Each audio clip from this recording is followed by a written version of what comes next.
Hi folks, T-Witty here. Welcome back to Let's Play Baldur's Gate Enhanced Edition. Legacy of Ball mode. Last time we left off, we had just finally finished creating our character and getting ourselves into Candlekeep. Now we're going to do as many of the tutorial quests as we can, but on Legacy of Ball mode there are certain things that are just not particularly doable. Ironically, one of the biggest ones is the rats in the tutorial about fighting the rats. And we may also need to avoid fighting Shank and Carbos. I'll see about that, but I have a checklist of things I need to do and party members I need to have before I want to do any combat at all. And fortunately, we can get a lot of really good gear before we get to the point where we need, without doing any combat, which is awesome. So, that's what we're going to be working on. Let's see what happens. It will be done. Watcher. I should have joined the army. Hey there, kid. Nothing to see here. Tutor. Hello, child. Shall we continue your lessons? I've been instructed to tell you about basic mechanics of movement and time, if there is anything in that sort you would know more of. Tell me about pausing the game. Selecting the clock button at the bottom of the menu bar on the screen's left side pauses the game, except in special circumstances such as cutscenes. This gives you time to reflect on your next move. While the game is paused, you can plan party member actions, manage inventory, or even review spell descriptions. Selecting the clock button again resumes gameplay as normal. Can I tell you anything else about the mechanics of time and movement? Tell me about the area map. Select the compass button on the left side of the screen to visit the current area's map. Party member locations are marked by small green circles. Your current field of view is outlined in green. Dragging the green outline moves your field of view around the map. Be aware that time is not paused while you view area maps. Tell me about camera zoom. Use your mouse's scroll wheel to zoom in and out, changing your view of the world. On a touchscreen or touchpad that uses gestures, this effect is achieved by pinching two fingers together to zoom out, or spreading two fingers apart to zoom in. Tell me about movement. To move through the world, select a point on screen, and the selected character will make their best effort to reach it. If you've chosen an invalid destination, the character will stay where they are. You cannot set a destination in a map area you haven't yet explored. Tell me about the combat rounds. Combat flows in a series of rounds. Every creature on the battlefield exists in its own initiative round. That means that as you move and attack, your enemies are moving and attacking at the same time. Weapons with lower speed factors and spells with lower casting times can greatly improve your chances of survival, though you can only cast one spell at a time no matter how quickly you cast it. Nothing now, I'll just be moving on. Very well, return to me if you wish to continue your lessons. Alright, let's go ahead and head in here. It will be done. Hello, child. Shall we continue your lessons? Greetings, child. I have been told to advise you in negotiating with merchants, innkeepers, tavern owners, and the like. Is there anything I can tell you of such things? Teach me how to buy and sell things. On a store screen, items for sale are listed on the left. Your own inventory is on the right. To buy or sell an item, select its name in the list. Selected item icons are highlighted.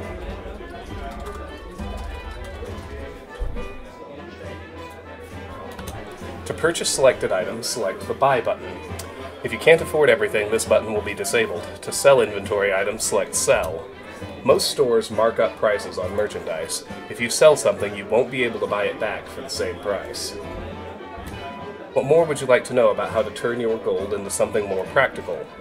Teach me about renting a room. When you're in a town, you won't be able to sleep in the street. Instead, find an inn with rooms available, select a room from the options shown, then the Rent button to have your party rest there. The more luxurious the room, the more hit points your party will recover resting in it, but even the sparsest accommodations are superior to the forest floor. Teach me how to listen to rumors in the tavern. If you want to listen to people talk, you'll need to drink with them. Choose the beverage of your choice from the list, select Buy, and listen.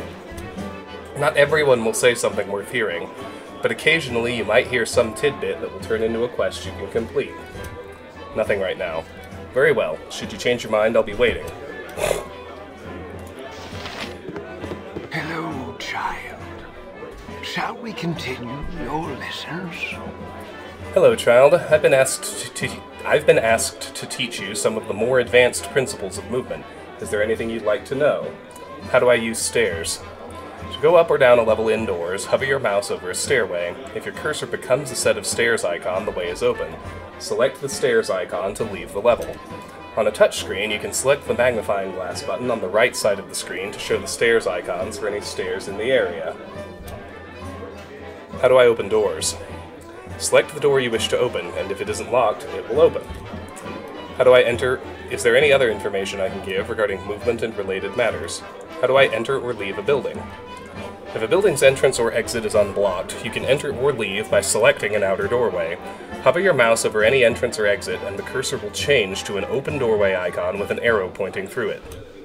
On a touchscreen, you can select the magnifying glass button on the right side of the screen to show the doorway icons for any valid exit points in the area. How do I travel between areas on the world map? To leave the area you're in, select the ground at the map's edge if you can reach it. The world map screen will appear, showing you all the locations you can travel to. Select your destination's icon on the map, then travel. How do I pick up items off the ground? To loot items from fallen enemies, select the pile of goods they left on the ground. A window will show items you can take on the left and your general inventory on the right. Select icons of items you wish to pick up and they will be transferred to your backpack. Alternatively, activate the Quick Loot system by selecting the red diamond button at the left side of the screen bottom action bar. This displays a scrolling list of all items on the ground nearby. Selecting an item icon moves it to your backpack without you needing to find the pile it comes from. How do I search for items in containers? To take items from a chest or bookcase, select the container you wish to loot. A window will appear, showing all the container's contents on the left and your inventory on the right. Select icons of items you want to transfer them to your backpack. Nothing right now. As you like. Return to me if you need further instruction. Now, I'm not going to do any questing. Not a problem. Or shopping yet. Sleeping man.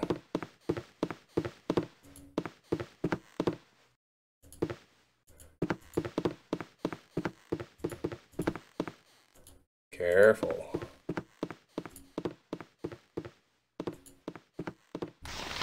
Nobleman. Nobleman. Alright.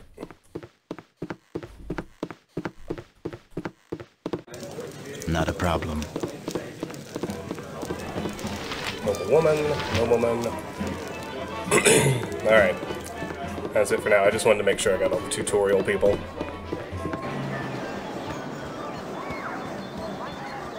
Not a problem. Yep, I have X hotkeyed correctly. Let's talk to Flydia. Hello there. Oh, hello. Hey, have you seen my copy of the History of Haurua anywhere? You know how I can't stand the constant shuffling of arthritic feet up in the library, so I thought I'd get a bit of fresh air just east of here, and oh, I hate being so absent-minded. Please, if you find it, I really do need it back.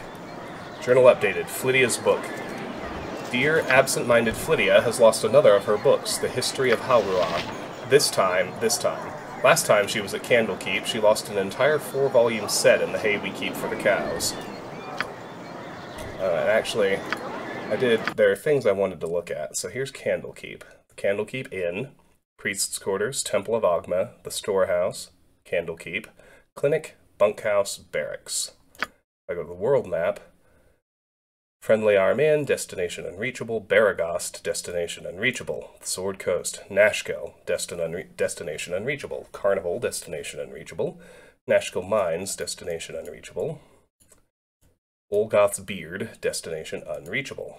Well, fair enough. Alright, that's the journal. We're good there. Inventory. Let me look at my stuff, such as it is. Skippy, Berserker. Okay, got our stats. Quarterstaff. The simplest and humblest of staff weapons, the quarterstaff is a length of wood ranging 6 to 9 feet in length. High-quality quarterstaves are made of stout oak and are shod with metal at both ends. The quarterstaff must be wielded with both hands. Statistics. Damage 1d6 crushing, speed factor 4, proficiency type quarterstaff. Type 2-handed, requires 5 strength, weight 4, not usable by monk. Okay. Here's my character page. Yep, class, combat stats, Skills. Abilities. Biography. There we go. Drawn to the clamor of the forge at an early age, you have become quite skilled at working for the monks of the keep, and have kept them supplied with whatever tools are occasionally required.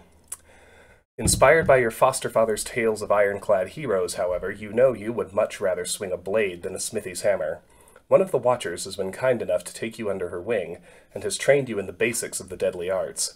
You yearn to leave the safe walls of your library home and venture forth along the tradeway, a trusty weapon at your side.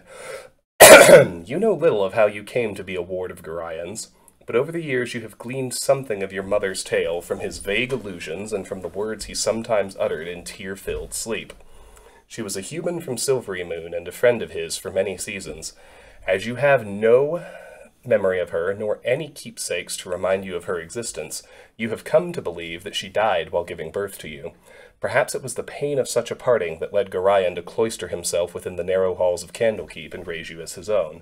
Of your father, you have learned nothing. Right. Okay, good. That's all that.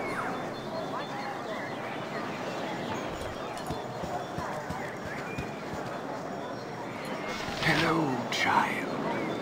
Shall we continue your lessons? Hello, child. I'm here to teach you about the circles on the ground around everyone's feet. Is there a color you'd like explained? Blue. A character with a blue circle around their feet is neither friendly nor hostile. You can freely initiate dialogue by selecting them. If that character has anything interesting to say, a dialogue window will appear. You may also be prompted to reply. If so, choose your response wisely. Is there any other colored circle you would like to know about? Green. A green circle around the character's feet indicates they are either a party member or creature you have summoned. You can select these characters to direct their actions. Red. Every enemy you face will have a red circle around their feet, giving you a clear indicator you may attack them. If one of your party members is charmed, their foot circle will also turn red. Try to avoid killing friends under the influence of enemy spellcasters. Yellow. A yellow circle indicates a character out of control. The most common reason for this is fear or morale failure. These characters will avoid battle at all costs, often running to a remote area of the map. This circle also appears when some characters become enraged. Berserkers, for instance, have been known to lose control in the heat of battle, turning on their own allies. Purple. A purple circle appears around your character's feet if they are inaccessible, usually for the purposes of a cutscene or similar event where you are unable to use your full party. I know all I need to know about feet, thanks. It is not the feet, but the aura surrounding them that is important. Return to me if you change your mind and wish to continue your lessons. Great. Hello, child. Shall we continue your lessons? Hello, child. Gorian asked me to teach you about your inventory, as well as customizing your character and gaining levels. Tell me about the inventory screen. Select the backpack button to access your inventory. Here you can manage items your character carries, equipping weapons, armor, and other items as the need arises. To check the inventories of your companions, select their portraits. Pay close attention to the weight of items in your inventory. Carrying too great a load slows your movement. You may even be forced to stop altogether until you shift some of the weight. Is there anything else you'd like to know? Tell me about customization. On the character record, select Customize to access advanced options pertaining to your character's portrait, color scheme, sound set, and combat script. Of these, perhaps the most directly relevant is your combat script. Choose the actions you wish the computer to make on your behalf when your character has no other commands. Every character's script is different, so you can customize a unique party strategy that suits your playstyle. Tell me about leveling up. When you gain enough experience points, a plus symbol appears on the corner of your character's portrait, indicating that you can level up. To do so, press the Level Up button on the character record screen. Leveling up may yield additional proficiency points, thieving skill points, spell slots, or other abilities, depending on your class. Each level also grants additional hit points, making it easier to survive the world's dangers. Tell me about the character record. Similar to the inventory is the character record. Here you can view your character's proficiencies, skills, and statistics. Check your companion's abilities by selecting their portraits. Use the buttons on this screen to view your character's ability scores, skills, proficiencies, levels, experience, and any other aspects of your character you may find useful. This screen also enables you to dual class if your character is human. I know everything I need for now, thanks. Should you change your mind, feel free to ask. Okay. Whoa, whoa, whoa. Hey now. Okay. Yeah, the dual screen played with me a little there. Priest's quarters. Hello, child. Shall we continue your lessons? Excuse me. Greetings, child. I can teach you about some less common adventuring hazards and how to avoid them. Is there anything you'd like to know about? Tell me about fatigue. Characters, especially those with low constitutions, grow tired after going too long without rest. As fatigue increases, they accumulate a luck penalty, which negatively impacts all attack rolls and saving throws. You can eliminate fatigue by resting, either at an inn or in the wilderness, but take care resting in the wild. You never know what manner of beast might disturb you. Is there anything else I can tell you about the hazards of the adventuring life? Tell me about morale. As a battle drags on, characters might lose composure and flee, running to a remote area. If your party includes a bard, their bard's song can prevent morale failure. Is there anything? Tell me about the effects of intoxication. Characters imbibing libations may become intoxicated. This has two effects. Firstly, as many warriors can attest, it increases morale, making it easier to keep fighting without losing composure. However, as you become more and more drunk, you accumulate increasing luck penalties, negatively affecting everything you do. Drink in moderation if you must drink at all. Tell me about disease. Certain monsters may inflict terrible, withering diseases upon their victims. These diseases have various effects, but all can be removed by a cure disease spell or, frequently, a full night's sleep. Tell me about poison. Some attacks may poison you, costing you health every second until the poison runs its course or kills you. The poisoned have two options. First, they can drink an antidote or have a slow poison spell cast upon them. Alternatively, a poisoned person can simply wait it out and hope for the best. Healing spells can keep one alive long enough to survive most poisons, but some act too quickly for healing to counteract. I don't need any lessons right now.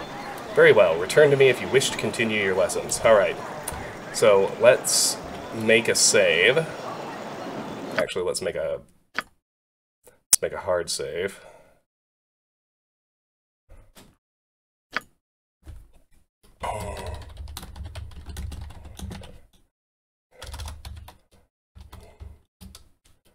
Running, as opposed to the one at the beginning. Alright, let's just see how it goes if we try to fight Shank. Hello. Oh, goody goody, I've gone and found you first. You are the Ward of Gorion, no doubt? I am. What can I do for you? I do not recognize you. Who are you and what are you doing here? Leave me be. I have pressing matters that I must attend to. Number 2. Who I am is unimportant, but who you are is very much so. I apologize for this dirty bit of business, but I must seek your death. A pity, I know, but it would seem your head is worth an exceptional amount to me. I kill you myself, and I need not share credit with anyone. Face I will. Make you dead and done. Enrage. No, enrage.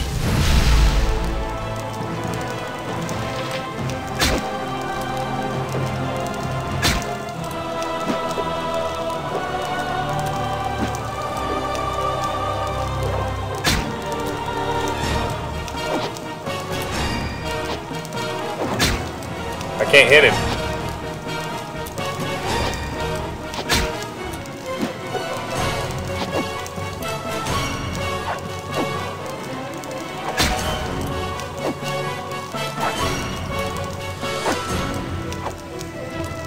Wow, 16 was a miss.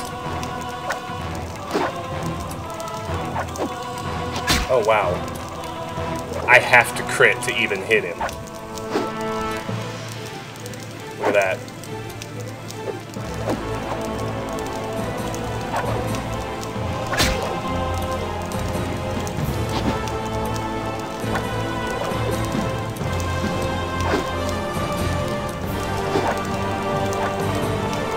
$20 was a miss. Yeah, I literally have to crit just to hit the guy. Not well at all. Alright, so yeah, we're gonna skip this for now.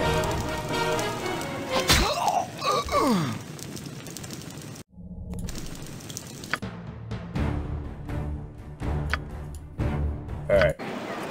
Let's just keep going outside for Not a now. problem.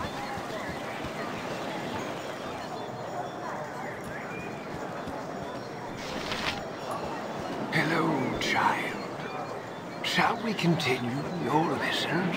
No time to lose. I've got to tell you about quick slots. Explain quick item slots, please.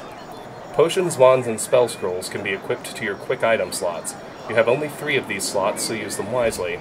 Once something is in your quick item slot, you use it by selecting it on the main gameplay screen. Some wands or spell scrolls require you to select targets. Most quick items are consumed when used. Quick slots, what do you want to know?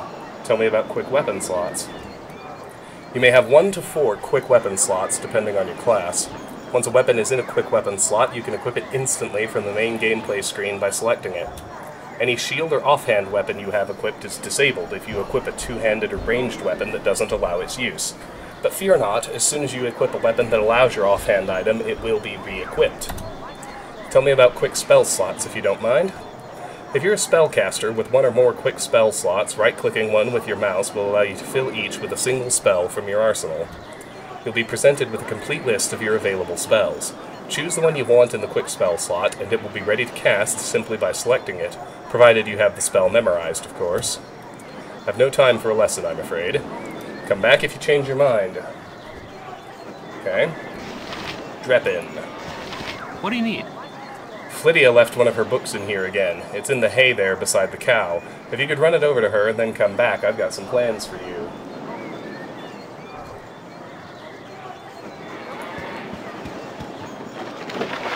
History of Hauruah. Hauruah was settled centuries ago by wizards fleeing the Faerun in what was to become the Anaurok Desert. The first wizards came in unique flying ships invented by the Netherese and found a beautiful and rich country settled only by shepherds and large herds of aurochs and wild rothae. It was here that the wizards decided to make a stand should the Faerun follow. The Faerun never did, but Hauruah has had to defend itself from attacks by all of its neighbors since then. Over the centuries, Dambrath has attacked and raided Hauruah's ports and borders multiple times. Once, led by a magic-resistant barbarian, the Dambrai occupied all of the country south of Lake Hauruah. They were defeated in battle by the great archmage Mycontil, who slew their barbarian leader. 40,000 Dambrai attacked, and were stopped by 500 Hauruans. More than 200 Hauruan wizards, including Mycontil, died in the battle. The last attack upon Hauruah was less than 100 years ago, through the Tilath Pass by the power-hungry king of Lapalia. He had allied with bandits from the Wastes, though this time the Hauruans were able to field a larger force, including fighting men as well as wizards in their skyships. The attackers were easily routed.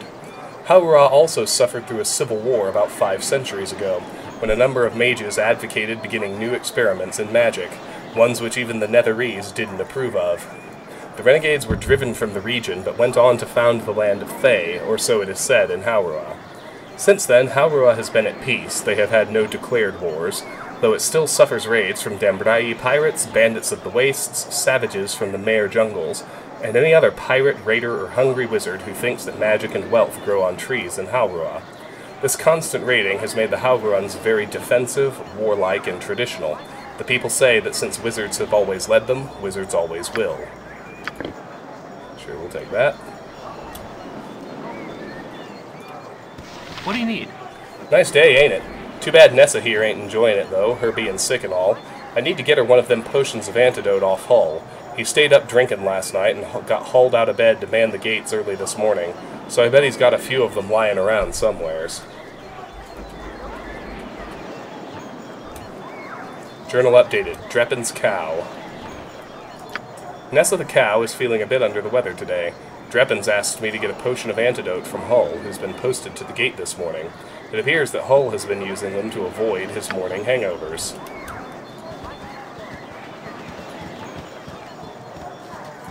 Temple of Ogma. These walls contain the world's knowledge. Priest of Ogma. I am pleased to see that you have taken time to pay tribute to wise Ogma. I was wondering what you had to offer at this Temple of Wisdom. Alright, so we can make a donation. They can cast spells on us. Cure Light Wounds, Necromancy, Level 1, Sphere Healing, Range Touch, Duration Permanent, Casting Time 5, Area of Effect 1 Creature Saving Throw None. By casting this spell and laying his hand upon a creature, the priest causes 8 points of wound or other injury damage to the creature's body to be healed. This healing cannot affect creatures without corporeal bodies, nor can it cure wounds of creatures not living or of extraplanar origin. Curing is permanent only insofar as the creature does not sustain further damage. Caused wounds will heal, or can be cured, just as any normal injury. Dispel Magic. Abjuration, level 3, Sphere Protection, range 40 feet, duration instant, casting time 6, area of effect 15-foot radius, saving throw none. A Dispel Magic spell removes magical effects upon anyone within the area. This includes effects given from spells, potions, and certain magical items such as wands. It does not, however, affect enchanted magical items, or spell protections such as spell turning and spell deflection. The chance of the dispel succeeding is determined by the level of the caster and the level of the magic being dispelled. The base chance of successfully dispelling is 50%. For every level that the caster of the dispel magic is above the original caster, his chance of success increases by 5%. For every level that the caster of dispel magic is below the original caster, his chance of success decreases by 10%. However, despite the difference in levels, there is always at least a 5% chance of success or failure. Thus, if a caster is 10 levels higher than the magic he is trying to dispel, there is only a 5% chance of failure. Similarly, if the caster is 4 levels lower than the magic he is trying to dispel, there is only a 10% chance of success. Intuitively, this spell is almost useless if the target is 5 or more levels higher than the caster. Note, while this spell dispels the individual effects of Grease, Web, Stinking Cloud, and other such spells, it does not dispel the area of effect. Remove Curse. Abjuration, level 3, Sphere Protection, range touch, duration permanent, casting time 6, area of effect 1 creature, saving throw none. Upon casting this spell, the priest is usually able to remove a curse on an object, a person, or in the form of some undesired sending or evil presence. Note that the Remove Curse spell does not remove the curse from a cursed shield, weapon, or suit of armor, although the spell typically enables the person afflicted with any such cursed item to get rid of it. Certain special curses may not be countered by this spell, or may be countered only by a caster of a certain level or higher. Cure serious wounds. Necromancy, level 4, Sphere Healing, range touch, duration permanent, casting time 7, area of effect 1 creature, saving throw none. This spell is a more potent version of the Cure Light Wounds spell. The priest lays his hand upon a creature and heals 17 points of wound or other injury damage to the creature's body. This healing cannot affect non-corporeal, non-living, or extraplanar creatures. Slow Poison. Necromancy. Level 2, Sphere Healing, range touch, duration instant, casting time 1, area of effect 1 creature, saving throw none. When this spell is placed upon a poisoned individual, it greatly slows the effects of venom, actually neutralizing all but the most deadly poisons. Raise Dead. Necromancy. Level 5, Sphere Necromantic, range, visual range of the caster, duration permanent, casting time 9, area of effect 1 person, saving throw special. When the priest casts a Raise Dead spell, he can restore life to a dwarf, gnome, half-elf, halfling, elf, half-orc, or human. Note that the body of the person must be whole, otherwise missing parts are still missing when the person is brought back to life. The person has but 1 hit point when raised and must regain the rest by natural healing or curative magic. Potion of Healing. When wholly consumed, this potion restores 9 hit points to the person. The effect is instantaneous, and the potion is destroyed in the process. Statistics. Special restores 9 hit points, weight 1. Elixir of Health. The Elixir of Health is a powerful healing mixture designed to cleanse the body of all impurities. First, it cures all poisons and diseases. Then, once the system has been purged, the imbibed is cured by 10 hit points to speed the recovery process. Statistics. Special. Cures poison and disease and heals 10 hit points, weight 1. Antidote. 15. As the name implies, this potion will neutralize any poison of which the imbiber is currently suffering the effects. The cleansing is instant, and the potion may only be used once. Statistics. Special. Cures poison, weight 1. Stone to Flesh Scroll. This scroll will remove the effects of petrification from anyone afflicted by such an unfortunate condition. Simply approach the victim who has been turned to stone, read the scroll, and target the statue. Statistics. Stone to Flesh, range 20 feet, area of effect 1 creature. Alright. There we go. Actually, I'm gonna jog back to the Candlekeep Inn right quick. just to see if I can do better if I grab some... I mean, if I go with my character spec, flails and morning stars, so I'm not suffering penalties for not being proficient with the weapon I'm using. It will be done. Winthrop. My hotel's as clean as an elven arse. Well, hello there, young one. Come to visit your old pal Winthrop, have ye? Well, don't forget the 10,000 gold piece book entrance fee as per Candlekeep's custom, don't you know? That is outrageous. What kind of a fool do you take me for? Stuff your inn and stuff your company. You always were the big kidder, Winthrop. That gets funnier very nearly every time I hear it. Well, perhaps not quite so often. I fear I do not have that kind of entry fee with me. I suppose I shall return when I do. Number 2. I shall take no offense because of your esteemed parentage, but please refrain from making jest of me in my own home. Stay as you will as long as you like. So is there anything I can do for you? Some drinks, a room to sleep, or anything to buy? No, thank you. Yes, tell me what you have. Candlekeep Inn. Peasant. While an adequate place to rest, rooms of this type offer little more than a roof over one's head. Recuperative benefits will likely be minimal. You get what you pay for. Merchant. A favorite of the frugal business traveler, rooms of this type are basic but comfortable. A good solid mattress and clean linen, for when one must awaken presentable but not so pampered as to promote oversleeping. Noble. These rooms are of excellent quality at a somewhat reasonable price, and a definite luxury for those accustomed to sleeping under an open sky. None but the most pampered dandy would have complaints with these accommodations. Royal. A truly luxurious experience at an equally exorbitant price. Beds filled with the softest down, draped with the finest Calamshan silks and linens. Nearly as restful as a week in a lesser room, though who but royalty could afford the cost. Drink. Doesn't say anything about them. Alright, now let's see what he sells. Battle Axe. The most common version of the battle axe is a stout pole about 4 feet in length with a single-edged, trumpet-shaped blade mounted on one end. Battle axes are also called broad axes. Statistics. Damage, 1d8 slashing, speed factor 7, proficiency type axe, type one-handed, requires 10 strength, weight 7. Not usable by cleric, mage, monk, thief, cleric, ranger, fighter, druid, fighter, cleric, fighter, mage, cleric, beastmaster, druid. Throwing axe.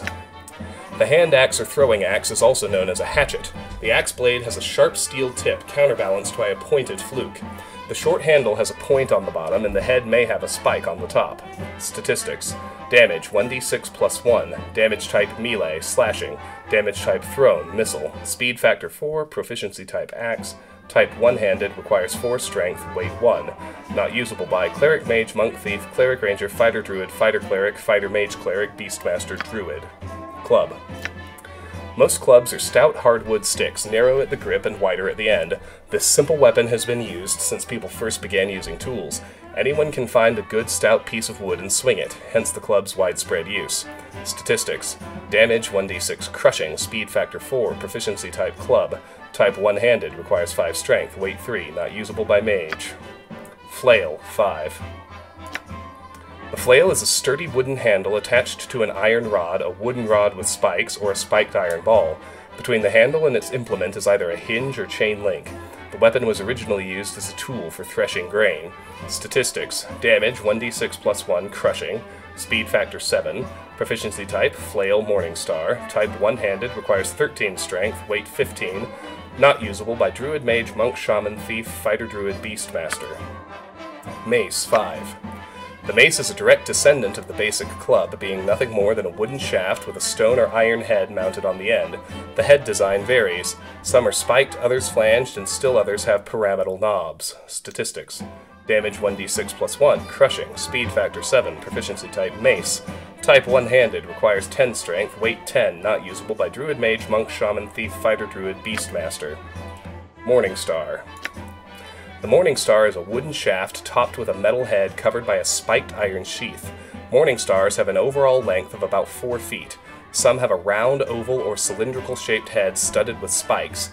Extending from most Morningstar heads, regardless of design, is a long point for thrusting. Statistics.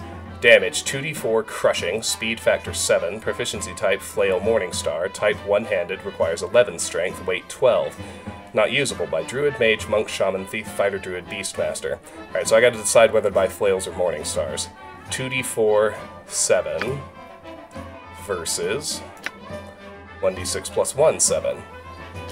I mean, gotta be 2d4, right? Alright. Now let's look at the rest. Composite longbow. Composite bows are longbows or short bows whose staves are made from more than one type of material. This gives greater flexibility and makes arrows fired from this bow deliver more damage. These were developed after the normal longbow. Statistics: Thaco plus 1, damage plus 2. Speed factor 7, proficiency type longbow. Type two-handed, requires 18 strength, weight 10. Not usable by bard, cleric, druid, mage, monk, shaman, thief, cleric, ranger, fighter, druid, fighter, cleric, fighter, mage, cleric, kensai, cavalier. Longbow. The longbow is similar to the shortbow, except that the staff is about as tall as the archer is, usually 6 to 6.5 feet. It has better range and accuracy than the shortbow, but a slower speed factor. Statistics: Thaco plus 1, speed factor 7, proficiency type longbow. Type two-handed, requires 6 strength, weight 3. Not usable by cleric, druid, mage, monk, shaman, thief, cleric, ranger, fighter, druid, fighter, cleric, fighter, mage, cleric, kensai, cavalier. Shortbow. Shortbows were the first bows to be developed, although they were not called such. This is more of a default term that refers to anything which is not a longbow. Shortbow staves are about 5 feet long on the average. As the years passed, attempts were made to increase bow ranges. Bows were either given longer staves or flexibility was increased with no change to the length. The former resulted in what is now called the longbow. Statistics: Speed factor 6, proficiency type shortbow, type two-handed, requires 6 strength, weight 2. Not usable by cleric, mage, monk, cleric, thief, cleric, ranger, fighter, druid, fighter, cleric, fighter, mage, cleric, kensai, cavalier, druid. Dagger. The typical dagger has a pointed, usually double-edged blade as opposed to a knife, which has a single edge and is a bit shorter. Statistics: Damage 1d4 piercing, speed factor 2, proficiency type dagger, type one-handed, requires 3 strength. Weight 1, not usable by cleric, cleric mage, cleric thief, cleric ranger, fighter mage cleric, beastmaster. Throwing dagger. The typical throwing dagger has a pointed, usually double-edged blade as opposed to a knife, which has a single edge and is a bit shorter than the dagger. Unlike a dagger, this one has a smaller handle and is balanced differently. Statistics: Damage 1d4 missile, speed factor 2, proficiency type dagger, type one-handed, requires 3 strength, weight 0. Not usable by cleric, cleric mage, cleric thief, cleric ranger, fighter mage cleric, beastmaster. Dart. The dart is a small, easily concealable missile weapon that is thrown rather than fired from a bow or other launcher. Statistics: Damage 1d3 missile, speed factor 2, proficiency type dart, type one-handed, weight 0. Not usable by cleric, cleric mage, cleric thief, cleric ranger, fighter mage cleric, kensai, cavalier. Halberd.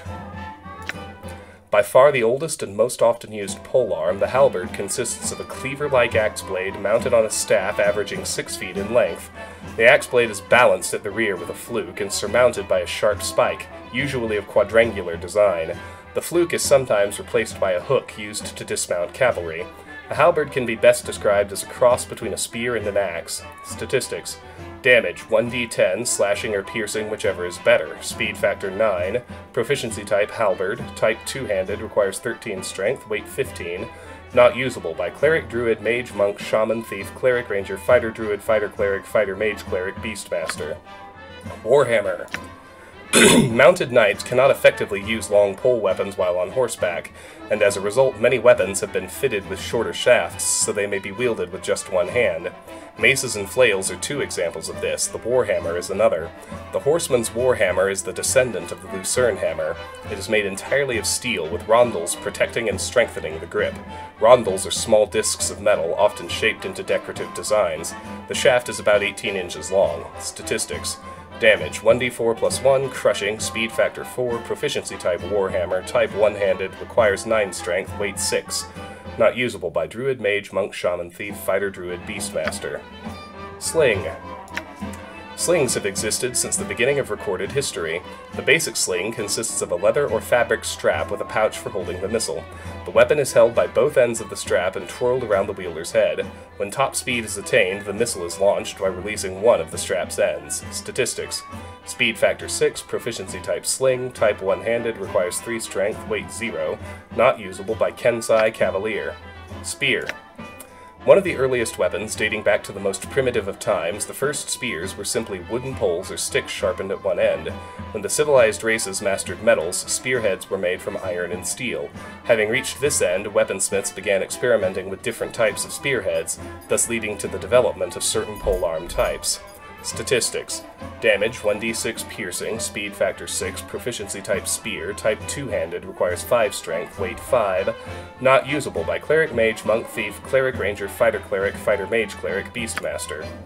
Quarterstaff we've seen. Bastard sword.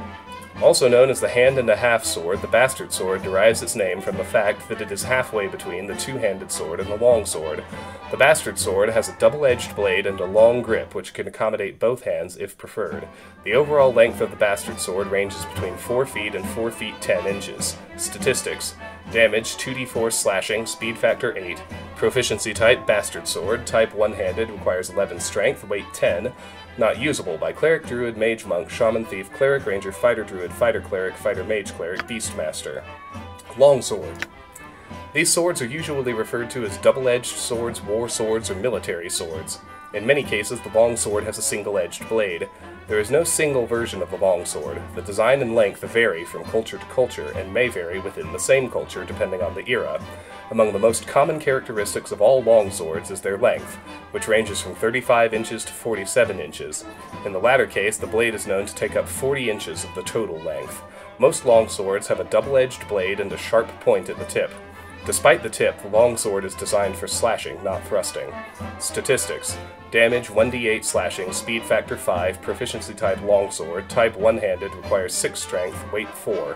Not usable by cleric, druid, mage, shaman, cleric, thief, cleric, ranger, fighter, druid, fighter, mage, cleric, beastmaster. Short sword. The short sword is the first type of sword to come into existence. In the simplest of terms, a short sword can be considered a dagger with a blade so long that it can no longer be called a dagger. The term short sword does not exist in sword classifications. However, it has come to be used to describe a double-edged blade about 2 feet in length. The sword tip is usually pointed, ideal for thrusting. Statistics: Damage 1d6 piercing, speed factor 3, proficiency type short sword, type one-handed, requires 5 strength, weight 3, not usable by cleric, druid, mage, shaman, cleric, thief, cleric, ranger, fighter, druid, fighter, mage, cleric, beastmaster. Ninjato. The sword of the ninjato, is of lower quality than other Karaturan blades, such as the katana. The ninjato is short with a straight blade, making it ideal for subterfuge. The ninjato is also more suited to fighting in closed places, sometimes giving the ninja an advantage over the longer blades that the samurai use. Statistics: Damage 1d8 slashing, speed factor 4, proficiency type, scimitar, wakizashi, ninjato, type one-handed, requires 6 strength, weight 5, not usable by cleric, druid, mage, shaman, cleric, thief, cleric, ranger, fighter, druid, fighter, mage, cleric, beastmaster. Katana. The katana is a single-edged, slightly curved sword that ends with a chisel point. The katana is perhaps one of the finest swords ever made, the steps to its creation a long and secret process that is more art form than anything else. This blade is an important facet of Karaturan culture. To touch or wield a samurai's katana is to insult the samurai and to incite his wrath. For a gaijin, or foreigner, to own such a blade is a rare occurrence. Either the gaijin is a greatly honored friend of an important minister, or the gaijin has murdered a samurai. Statistics: Damage 1d10 slashing, speed factor 4, proficiency type katana, type one-handed, requires 6 strength, weight 6. Not usable by cleric, druid, mage, shaman, cleric, thief, cleric, ranger, fighter, druid, fighter, mage, cleric, beastmaster. Wakizashi. The wakizashi, or companion sword, is extremely important to samurai. It is worn at all times, even indoors, and is near the samurai when he sleeps at night. As finely made as the katana, the wakizashi, a shorter sword with a length between 12 and 24 inches, is a dangerous weapon in the hands of a skilled user. Statistics: Damage 1d8 piercing, speed factor 3, proficiency type, scimitar, wakizashi, ninjato, Type one-handed, requires 5 strength, weight 3. Not usable by cleric, druid, mage, shaman, cleric thief, cleric ranger, fighter druid, fighter cleric, fighter mage, cleric, beastmaster. Two-handed sword. The two-handed sword is a derivative of the longsword. Weaponsmiths have always looked for ways to improve existing weapons. In an effort to improve the longsword, the blade was lengthened. Eventually, the handle had to be extended, and 2 hands became necessary to properly swing the sword. The primary function of two-handed swords is cleaving mounted knights and breaking up pike formations. Statistics. Damage 1d10 slashing, speed factor 10, proficiency type two-handed sword, type two-handed, requires 14 strength, weight 15. Not usable by cleric, druid, mage, monk, shaman, thief, cleric ranger, fighter druid, fighter cleric, fighter mage cleric, beastmaster. Scimitar. The long, curved, single-edged blade is characteristic of both the saber and the scimitar, even though their origins lie in different parts of Faerun. Whereas the saber was intended chiefly for horsemen, mainly due to its versatility, the scimitar has a heavier oriental influence. The shamshir, as it was originally called, is larger, more highly curved, and tapered to an elongated, sharp point. This makes the weapon slightly slower, but more effective and deadly in combat. Statistics. Damage 1d8 slashing, speed factor 5. Proficiency type, scimitar wakizashi ninja to. Type one-handed, requires 10 strength, weight 4.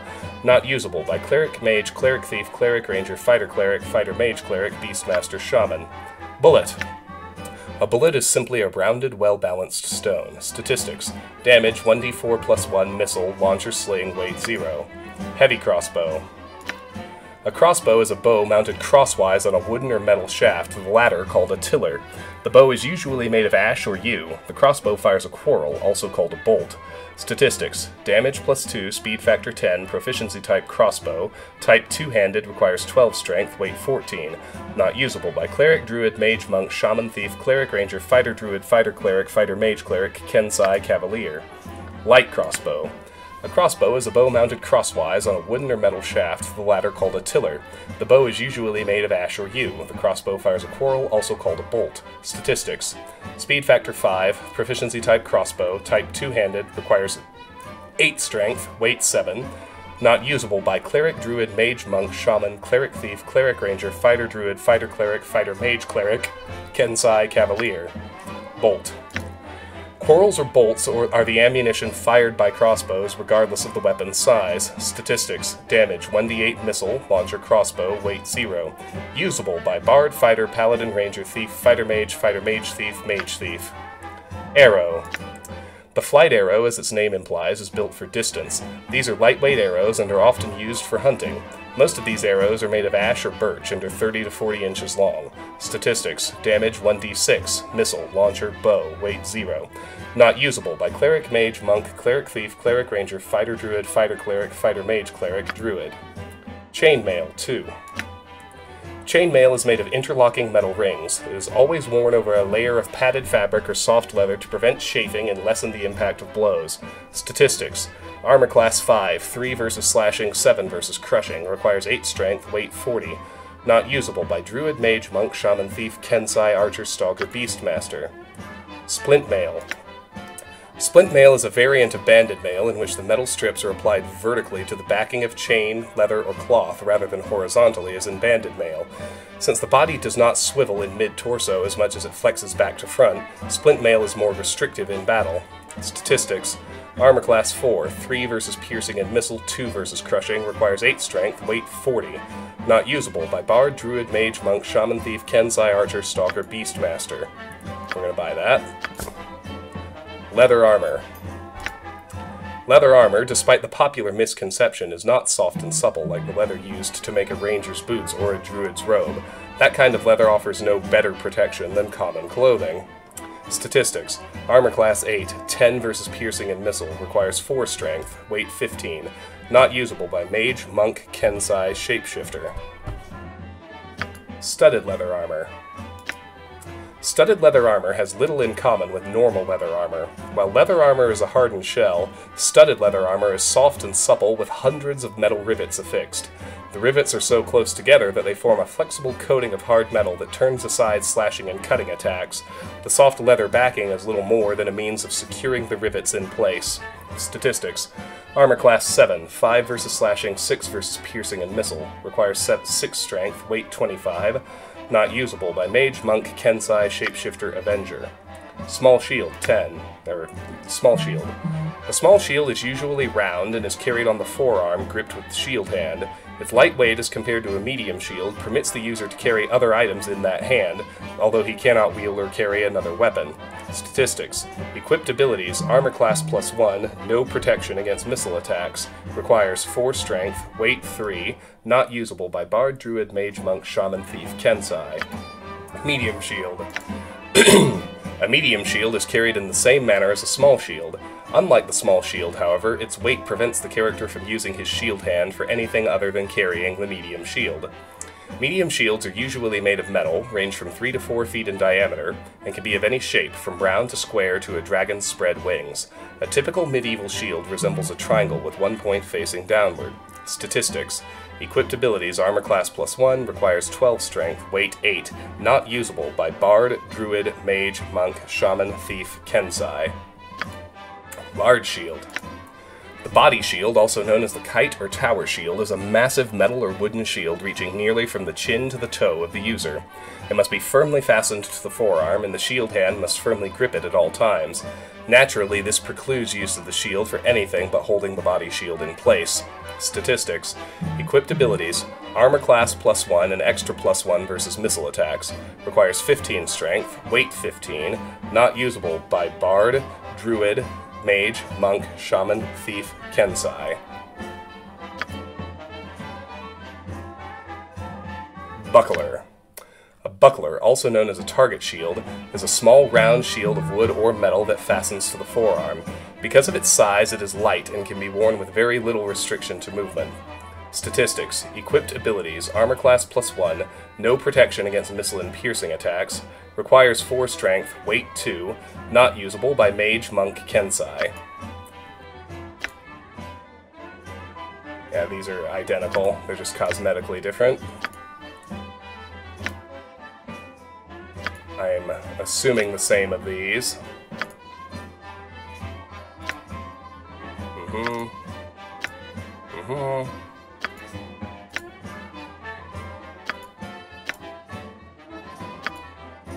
Helmet. This class of open-faced helmet made of reinforced leather or metal covers most of the head save the face and neck. These helmets commonly provide protection for the nose. Statistics. Equipped abilities, protects against critical hits. Weight 2, not usable by Bard, Mage, Monk, Thief, Kensai. We will also buy a helmet. Okay, so let's...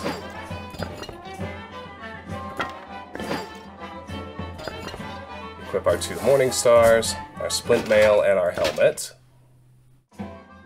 Now I think... as good to see ye again as any other I could have laid eyes on. Make yourself as comfortable as you will. If you wish for anything, just ask. Yeah, I can't sell the quarterstaff because it's a 0 value item, so let's just leave it on the ground. There was one thing I also wanted to look at. Enrage. The character becomes enraged for 1 turn. While enraged, the character gains a +2 bonus to his attack and damage rolls, as well as to his armor class, and becomes immune to Charm, Confusion, Fear, Feeble Mind, Hold, Imprisonment, Level Drain, Maze, Stun, and Sleep. The character also gains 15 temporary hit points, which are taken away at the end of the Berserk Spree, possibly knocking the character unconscious. After the effects end, the character becomes winded, suffering a -2 penalty to armor class, to hit rolls, and damage rolls. Not a problem.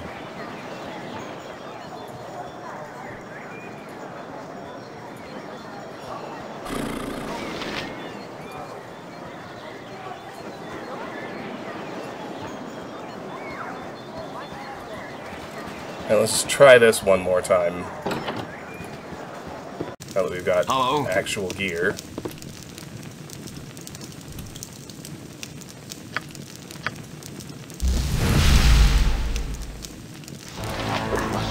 Face I will.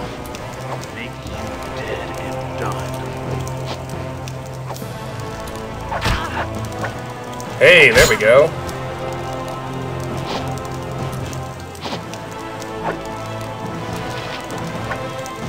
Barely injured.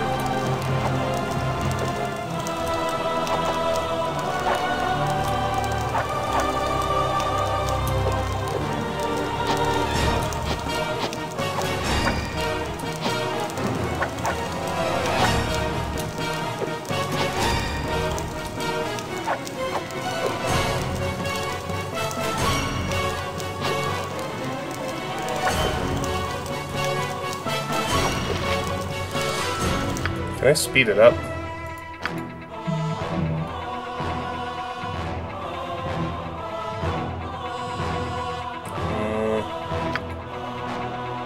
Doesn't look like it.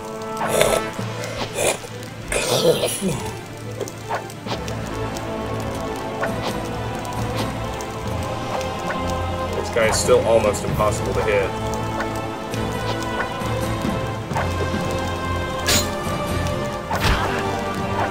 There we go. We got a critical hit.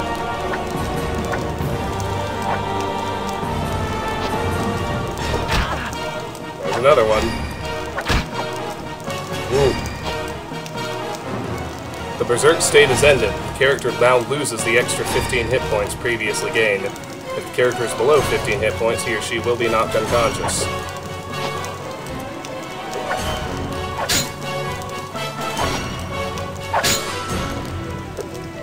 I am not well at all.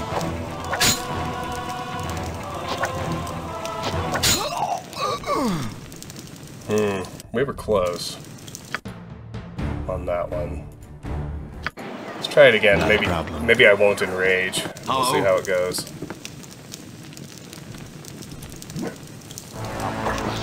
Face I will make you dead and done. I still really don't have anything I can do.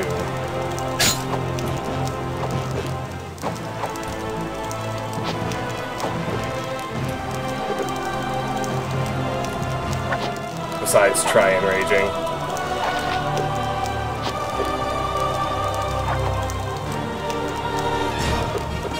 Yeah, attack rolls of 20 are still misses. This isn't gonna happen. I just happened to chain together some criticals there.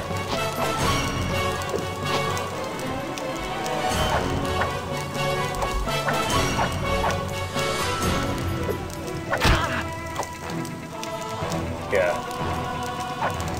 I have to roll a 21 or higher just to hit him.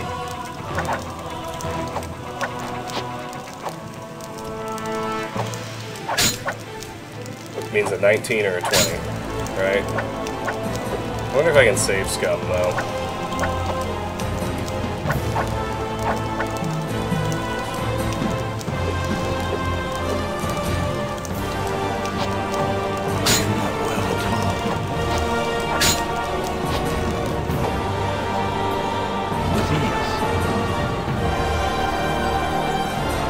Alright, just so I can keep track of where I am.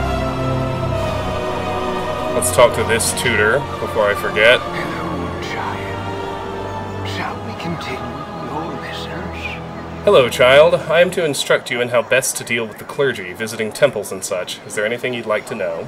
Why do people make donations to temples?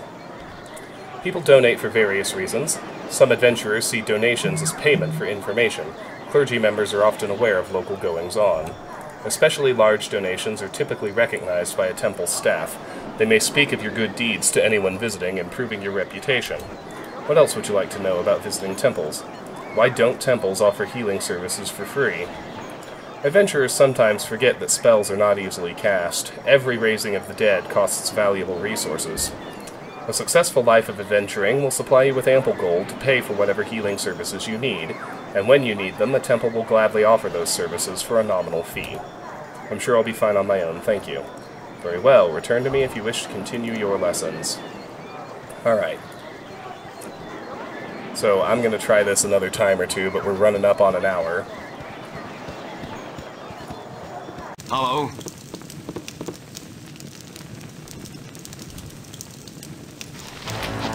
I'll crust your face, I will. Make you dead and done. Not a problem. My whole idea is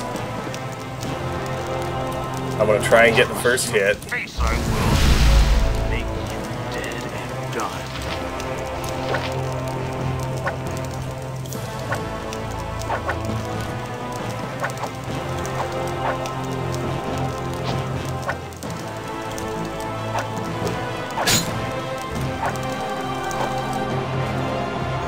Goodness. It will be done. Hello?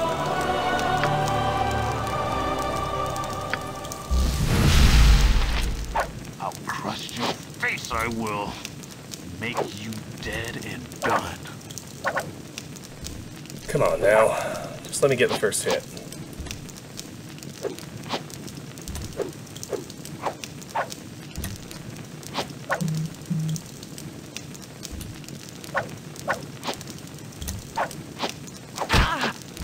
There we go. You cannot save during combat. That's what I thought. Not a problem.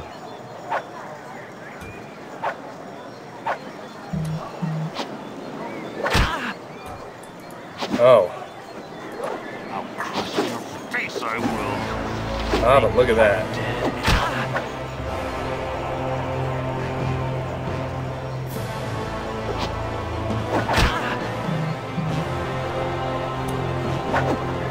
I can bait him outside and the Watcher will attack him as well.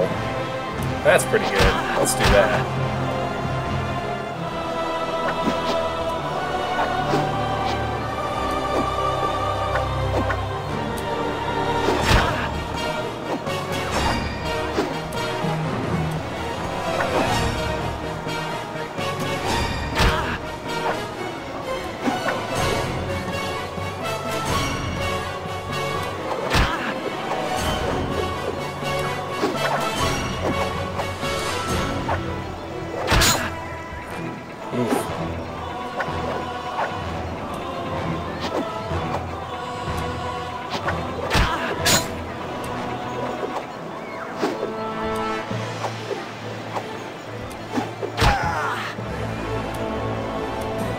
Hey, there we go.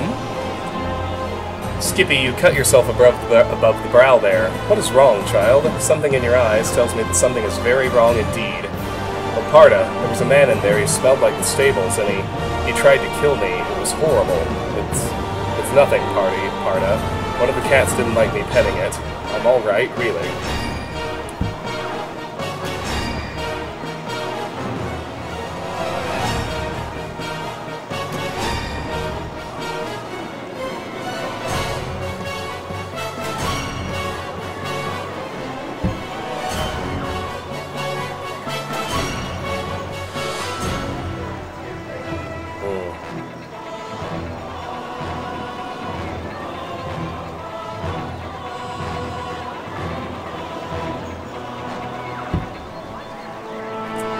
It's nothing, Parda. One of the cats didn't like me petting it. I'm all right, really. Hurry then, child. Equip yourself at the inn and go join Gorion on the steps of the library. I had a sense something like this might happen. Journal. Someone wishes me dead. Gorion is right to think we are no longer safe here, though I have no idea why someone would want to cause us harm. The attempt on my life may have been laughable, but I fear there will be more threats to come. Wait. Holmes has a dagger. Then... Not a problem. Right. Locked. Failed to force the lock. 2, 3, 4, 5, 6, 7, 8. Aha! You have successfully forced the lock open. Another dagger. 8 gold.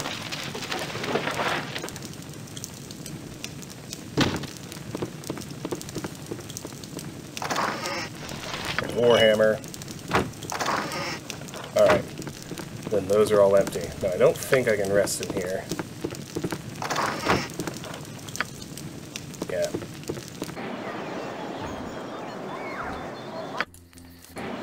I should have joined me. I should have joined me. I should have. I should. I should. I should have joined me. I should have joined me. I should. I should. I should. I should. I should.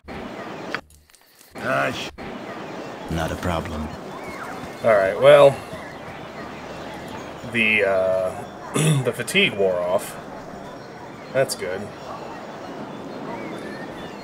Let's just go visit Winthrop for now.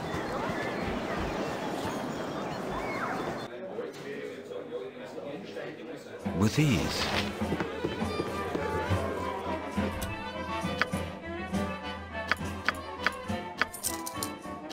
Let's go ahead and rest in a peasant room right quick. You have rested for 16 hours.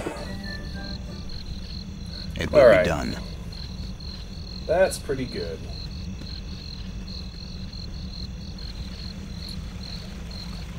I'm happy I was able to win that fight after all.